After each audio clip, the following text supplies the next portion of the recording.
Hey guys, what's going on? It's me, Jay, here back with another video in the Wizard of Oz series. We did the two Wicked films. We did the Wizard of Oz, the 1939 version, and the sequel, Return to Oz, um, that was produced in 1985. But now we make a pit stop and you can find these all in the archives in a section of playlists called, hey Lisa, what's going on? A playlist called The Wizard of Oz Movies. Now we go to 1978, um, The Wiz, which is a reinterpretation of the 1939 version, specifically because it's an all African American cast. Now, what is the inspiration for this movie? In 1974, Ken Harper comes up with the idea to reimagine The Wizard of Oz as well, having an all African American cast, right? As a Broadway show. He opens it up in Detroit, and it moves from Detroit to Baltimore. Um, and it becomes a huge success, a huge hit. Now, what are some of the differences? There aren't that many differences, to be honest with you. It's still set in Kansas. It's still, she's still a girl on a farm. She's still a victim of a tornado. It's basically the same, but with different songs, with more of an R&B type flavor to it, and of course, an all African American cast. Now, Stephanie Mills in the Broadway version, in the stage version, plays Dorothy. So, and then you have Ted Ross who plays the Cowardly Lion, and Mabel King who plays the Wicked Witch of the West, known as Eveline. So we think by 19, it's a huge success. Everybody loves it. All races love it, even though it's an all African American cast. All races love it. And by 1977, Barry Gordy purchases the rights to it to produce a movie based on it. Now, Barry Gordy, of course, he's a music man. Many people know, people should know, that in 1959, Barry Gordy founds Motown Records in Detroit, Michigan. And throughout the 1960s, he goes on to define R&B music and a lot of pop music as the sound of young America. He's the first independent black label in history, really, because before that, the music business was kind of shady towards black performers, as we talked about before in the Elvis video. So he changed music. So by 1972, he was out to change movies as well. And it's one of the first movies that he produced was starring Diana Ross, his one of his biggest stars, Diana Ross, the lead singer of the Supremes, right? Who was also his love interest, also his girlfriend, and they had a child together. The stage play Dreamgirls is loosely based on their interactions with one another. So, but she's basically his star. It gets a lot of critical praise. She plays the part of Billie Holiday in that movie. She gets a lot of critical praise for it. She was nominated for an Oscar for it. So people think that Diana Ross is on her way to becoming a huge star in movies. Barry Gordy has thrown himself into movies. He's moved the Motown from its origins in Detroit all the way to Los Angeles. But um, and then he comes out with other movies. A movie about Scott Joplin, the founder of Ragtime, a bunch of other films. About the African American experience, because he wanted to do for movies what he did for music. So this comes across his desk in 1974. The play started in Detroit, so it's kind of close to home for him, right? This comes across his desk, and he wants to do the movie version of it. So of course he wants to have Stephanie Mills as Dorothy because she's young. The character of Dorothy, keep in mind, is 8 years old. We talked about this before. Um, but Stephanie Mills is not 8 years old, but in keeping with the tradition of the 1939 version, she's a teenager at least, right? But no, Diana Ross wants to play the role. And Diana Ross at this time is 33 years old. If you thought Judy Garland was impossible, I mean, not impossible, but hard because she was developing as a woman, as a young teenage girl. This Diana Ross is a woman. What I mean? Like Barry Gordy says, no, we're not doing that, Diana. You're too old to play Dorothy. Sorry. So, what does she do? She goes behind his back and she contacts the producer of the film, Rob Cohen. And then Rob Cohen says if Diana Ross doesn't play the part of Dorothy, I'm backing out. So because the original producer, once he found out that Diana Ross was up for the role, he backs out of it. So this guy Rob Cohen, he's a fan of Diana Ross, and he wants her to do the role. And he says if she doesn't do the role, I'm out. So basically, they forced Barry Gordy's back against the wall, and Diana Ross is in. So automatically, just by doing that, you have to rewrite the story because it can no longer be for an 8-year-old girl or a 13-year-old girl or a 12-year-old girl, any girl.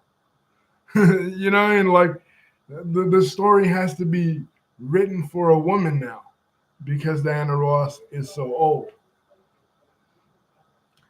Another role that Motown really wants is the role of the Scarecrow, Michael Jackson. Michael Jackson was a star on Motown as a member of the Jackson 5. But in the late 70s, Michael and his band was starting to have problems with Motown, with their creativity. They felt like they were held down. So they had left the label and gone to Epic. So by this time, he's kind of on the outs with Motown, and the Jackson family is very, especially Joe Jackson, who is Michael's producer, Michael's manager at this time. He doesn't want Michael to do it, right? He tells Michael that he cannot do it.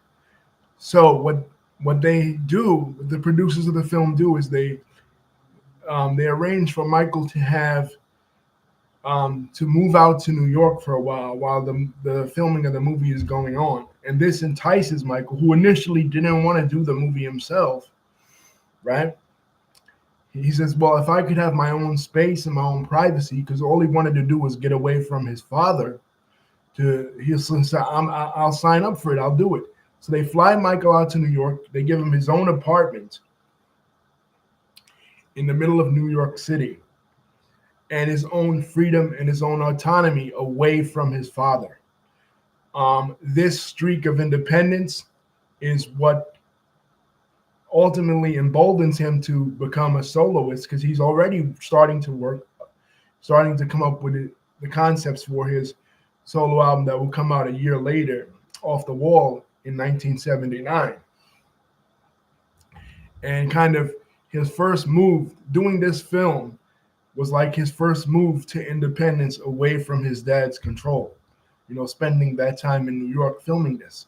And during this time, he's going to Studio 54. He's going, you see him meeting up with like Elton John, meeting up with Liza Minnelli, which Liza Minnelli is the daughter of Judy Garland, ironically, the original Dorothy from the first film.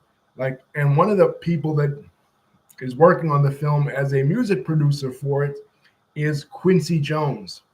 Now, Quincy Jones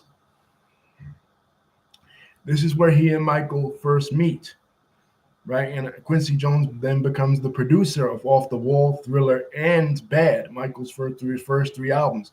So this is where the relationship is born. But initially, Quincy didn't want to do the film either, right?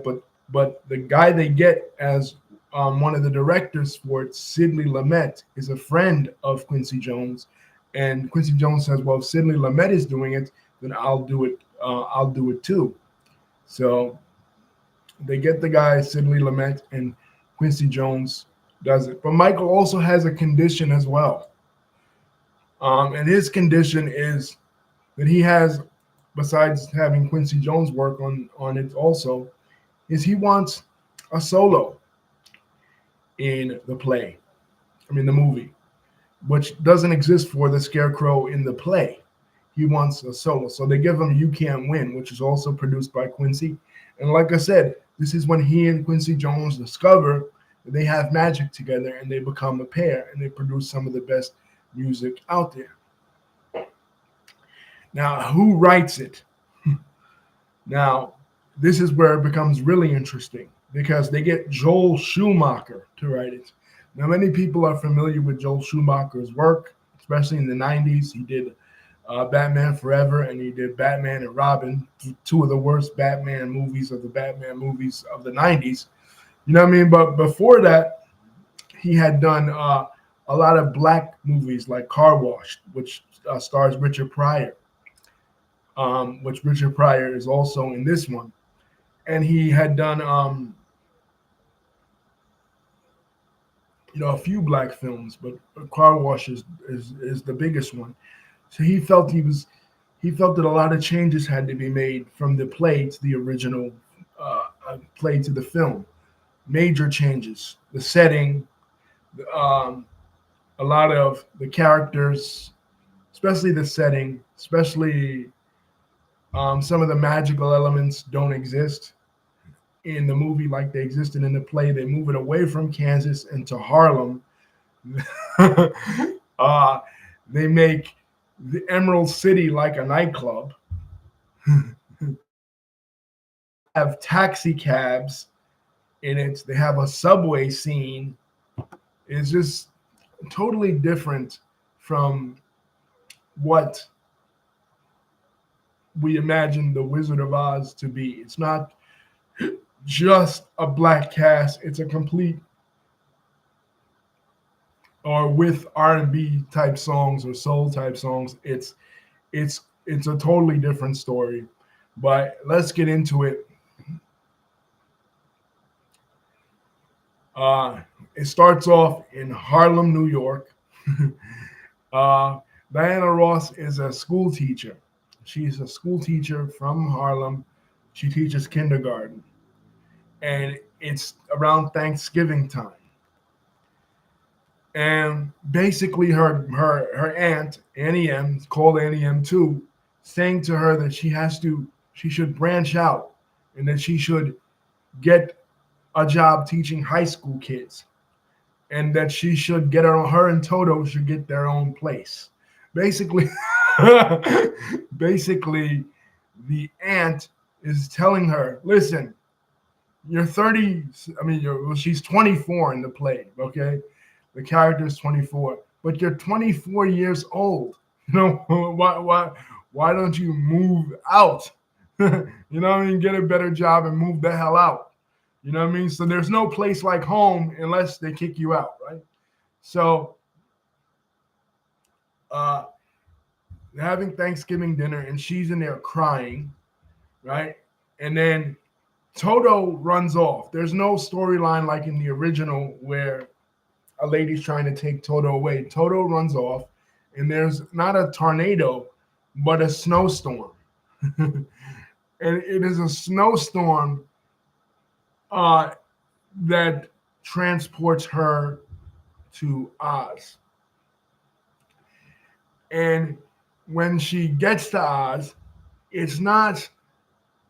Munchkinland is not magical. Munchkinland looks like another version of underground New York City, right?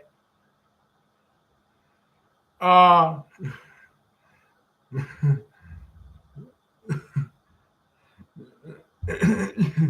yeah, and the Wicked Witch of the East, Everman, who is the sister of the Wicked Witch of the West, is a famous, yeah, a snow twister, kind of like a blizzard, Lisa, basically. uh, it, the Good Witch of the East is a a number runner. You know what I mean? Like she does illegal lottery. You know what I mean? Like the guy writing this was Joel Schumacher. Like I said, he created a Batman credit card in the 90s and a Batman. This guy was kind of racist. I mean, what? Like the Good Witch of the East runs numbers, you know, like a snowstorm, a Harlem ghetto, like this is just ridiculous. So, uh, the Munchkins tell her, you know, follow the yellow brick road. She tries to grab a taxi. Uh, in Oz, the taxi leaves her behind, so she's forced to walk. Right? This is supposed to be an inside joke that black people can't catch a taxi in New York City. Right? So as she's walking, she encounters Michael Jackson's character of the Scarecrow, who he picks philosophical quotes from the likes of Socrates and other Roman and Greek philosophers out of his outfit. And he quotes it to these crows, this gang of crows that are like the black crows from Dumbo, right? But she saves him and he joins her. And that's when they sing the most famous song. He sings You Can't Win, but they sing together as they're going down. They sing the most famous song from the movie. Ease on down the road. You know, uh, and they're going their way. And then she meets the Tin Man, played by Nipsey Russell. Now,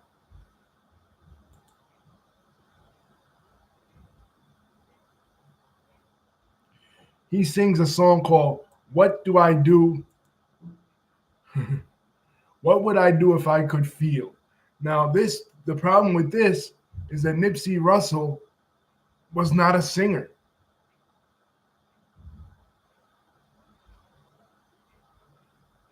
Yeah, she was in. Lisa said Mabel King played the Wicked Witch of the East.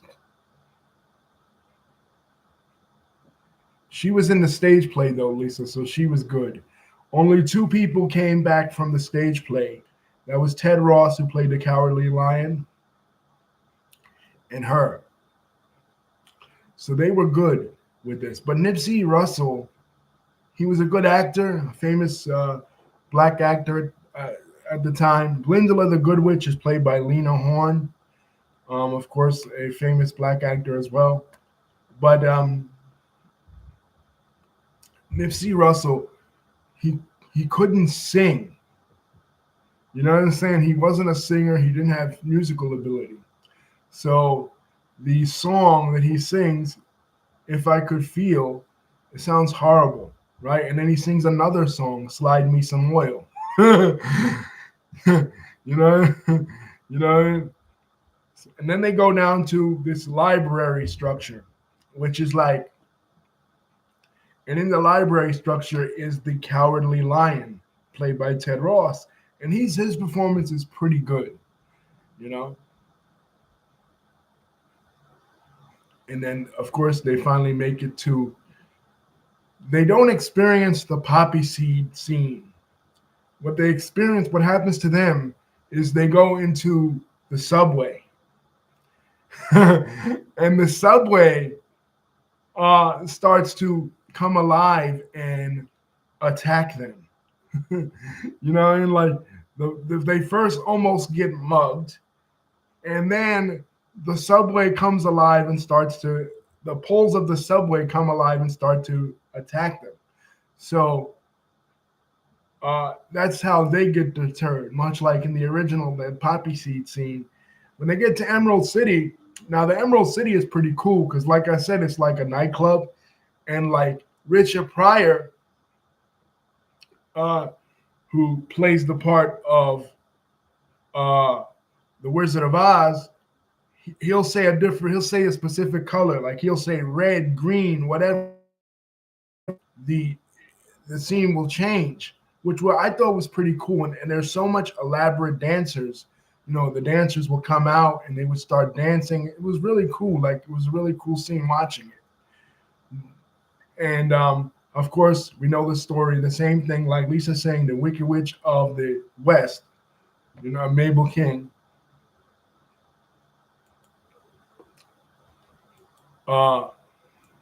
It's the West, Lisa. The East, we never see the Wicked Witch of the East in any version except for Wicked, because she's already dead. The house lands on her in all the versions. So it's the Wicked Witch of the West.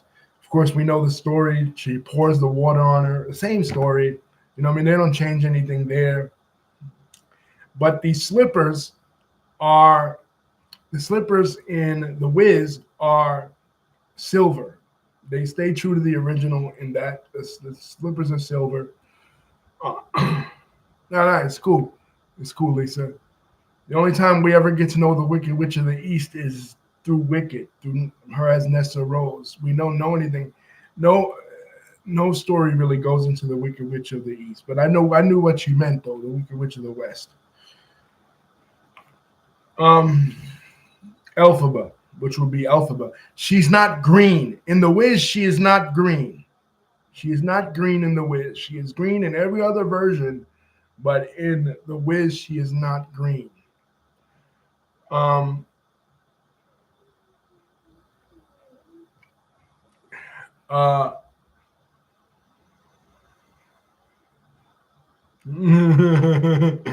they probably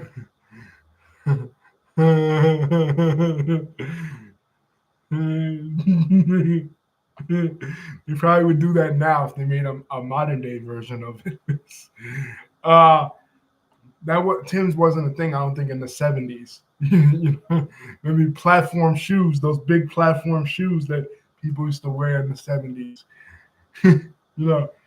Like, so she throws the water in and then she clicks her heels. There's no place like home, and she's back in Harlem. Now, it's the same thing. It's portrayed as a dream, basically. Now, the film did not do well. You know what I mean? Like, it was the highest budget African American movie ever made at that time. And because I saw a review on it, and the guy in the review said, and I agree with him, he said, people of color in Hollywood don't get second chances. And because they put so much money, like several $1 million into this production, the highest production in history, it wasn't until 2018 with Black Panther that another all-black cast was greenlit for a fantasy movie in theaters. You know what I mean? That's how bad this movie flopped. You know what I mean? It was not a hit at all, and it completely derailed any chance of Diana Ross becoming a major movie star. This was probably the last theatrical release that she ever starred in. And as far as Michael Jackson, as far as we talked about Cinderella and stuff, and we will talk about in the next installment the Ashanti version with the Muppets. But that's not an all-black cast. You know what I mean? And neither one of those were an all-black cast. So it's not till 2018 that they try again. This was 1978. You know what I mean? And but on video, like Return to Oz, on video, um, it became a cult classic, and among African Americans, it became a cult classic. I remember watching it as a kid, and these songs were pretty good. What I think went wrong with this is they tried to change it because they didn't think that, I mean, a black person can't live in Kansas, a black person can't live on a farm. You know what I mean? It has to be in Harlem with taxi cabs and subway muggers and you know what I mean? Couldn't you just make it the same story but with just black people in it? I think that would have, and with Stephanie Mills instead of Diana Ross, somebody younger. I think that would have went over more because people like the play, and the play was exactly that.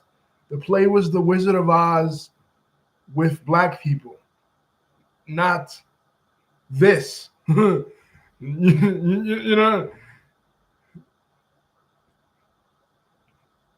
you know what I mean? And they did it right when they did Black Panther because Black Panther didn't come out there. T'Challa didn't come out there. Yo, yo, yo, what's up, son?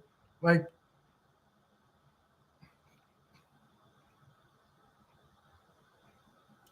person who wrote the script was white. Joel Schumacher. And that's why. That's why, Lisa. You're absolutely correct. That's the reason.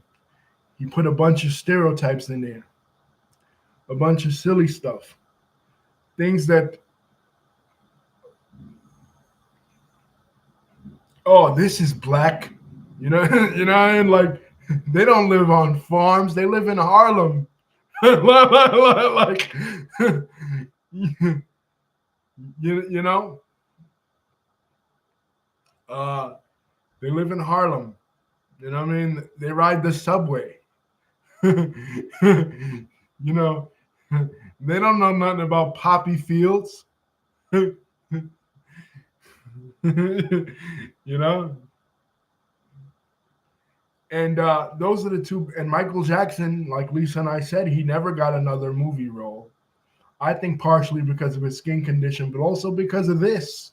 I mean, the terrible reputation that this film got with mainstream audiences, not with the black audience, because the black audience gravitated towards it because, I mean, obviously, there wasn't a lot for black children to enjoy, you know, in terms of black media. And this was one of the few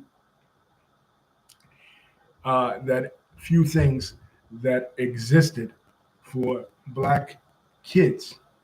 Yeah, he never got another role until Men in Black 2. But the mainstream did not. You know, it flopped. You know what I mean? Because they tried to make it too black. You know, not too black in terms of the cast, but too black, changing it too much, changing the formula that works with it. You know, but like I said, I enjoyed it, but like as a kid, but I see the flaws in it. I see uh, it just seems weird. Like, why tinker with what works just because it's a different race of people? You know, you're doing it because you think that a normal story, a normal Wizard of Oz, won't appeal to black people. Oh, and the guy that wrote it actually says it. Right. He says, this is different. They're Kansas. We're New York. They're black. We're white. You know what I mean? I mean, they're white. We're black, comparing it to the 39 film. But that misses the point. The point is, you could change the style of music. You don't have to have Broadway show music like in 39, which the stage show did that. You know what I mean? The soul music, the funk music, they did that. but they didn't change the setting. You know what I mean? They didn't change. They didn't have Dorothy riding in a subway. You know what I mean? Getting mugged. You know, like it just came off as like ugh, you know, with an adult mind. But again, kids love it because for black kids because they didn't have much in terms of little kids media. And then even now, in terms of little kids media for children, there isn't that much. There's Princess and the Frog, there is Black Panther. There isn't that much. Most of black media, unfortunately, is focused on adults. You know, and that's the story of this.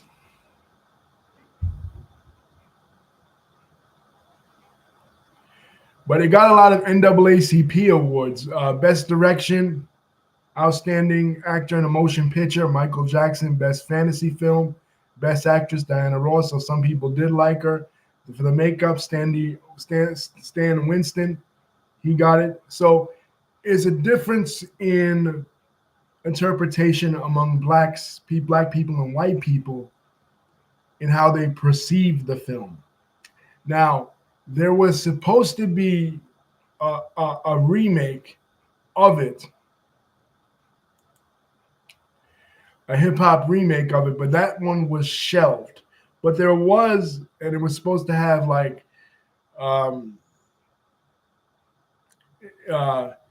Little Richard in it and Queen Latifah, right? But that one was shelved. It was supposed to be OZ, right? A hip hop version of it.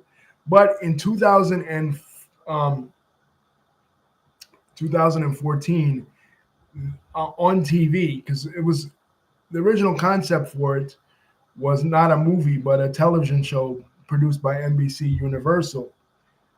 Live performance of it right before they made the movie out of it. So they went back to that idea. And in 2014, they did have a live version of it that went back to the original concept. No more subway, no more New York, Harlem, just a black girl in Kansas, a regular Wizard of Oz story. And that was way more successful. And that starred Amber Riley from Glee and Uza Aduba from Orange is the New Black as the fairy godmother, Uza Aduba, right? So it was like one of those live special shows that they did The Little Mermaid on. They did Grease on that. It was one of those produced by NBC. So the original concept that he come up with was revived. So maybe if they ever did a movie version of that, of the original show without all the bullshit, maybe that would be more successful in the future. And if they ever do that, I would suggest that Cynthia Erivo be in it because she knows the role pretty well. But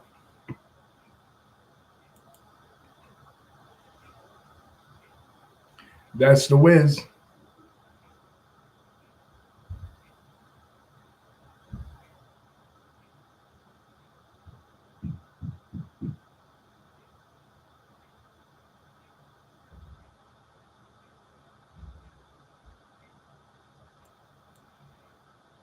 Lisa's right. It's too stereotypical.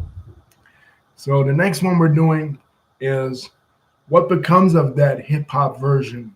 They retain the idea of that, but it gets mutated later. They want an R&B singer to do it, just like Diana Ross at that time was one of the biggest singers. So they want to do it again with an up-to-date cast, but they don't do the hip hop version. It ends up becoming something different in the Muppets version of The Wizard of Oz, starring singer Ashanti, that was made in 2005. So um, that's the next one we're doing. That's the next adaptation of L. Frank Baum's story, The Wizard of Oz. Peace, guys. Don't forget to like, comment, and subscribe. Hit the bell button to see when my next video is come out. And ease on down the road. Like that song is so catchy. I love that song. You know.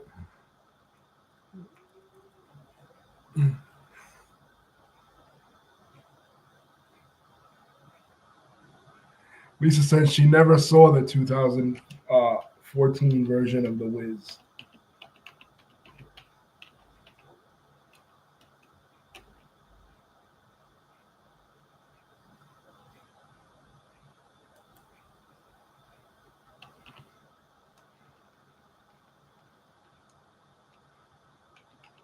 Yeah, it's called The Wiz Live, Lisa.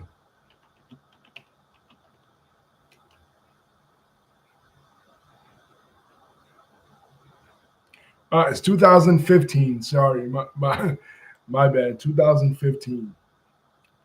Uh, it's called The Wiz Live. It it stars Shanice Williams as Dorothy, Elijah Kelly as the Scarecrow, Neo as the Tin Man, Queen Latifah as the Wiz, Amber Riley as the Good Witch of the North, Uza Dube as Glindola, Stephanie Mills as Annie M, and Common as a bouncer, and Mary J. Blige as the Wicked Witch of the West. Mary J. Blige is the Wicked Witch of the West. I've never seen it either. I'm gonna check it out. Uh, we'll probably do a review on that one as well. But that's an interesting casting choice. Mary J. Blige as the Wicked Witch. Which is weird because in the original, Wicked Witch doesn't really have any songs.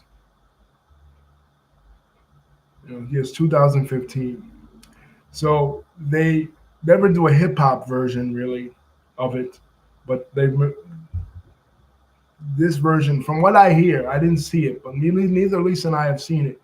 But in the 2015 version, they maintain a lot of the what was the original 1974 Broadway show, which is just basically The Wizard of Oz with black people, right? With a little bit of changes here and there. But where the movie went off the rails was it was too stereotypical. You know what I mean? Like we said. But the next one is the Muppets version. We'll be talking about that. There are some issues with that as well. Ashanti wasn't the first choice. Like seems like the role of Dorothy is never the first choice. And like they always have to compromise on Dorothy. But in the 2015 version of The Wiz, it seems like Stephanie Mills finally got her flowers to play the aunt because she should have played Dorothy because Diana Ross didn't really make any sense playing this role. You know what I mean? Too old. All she does is cry in the movie. You know what I mean? She acts like a scared child because she's supposed to be a scared child, but she's 24 years old in the story and 33 years old in real life.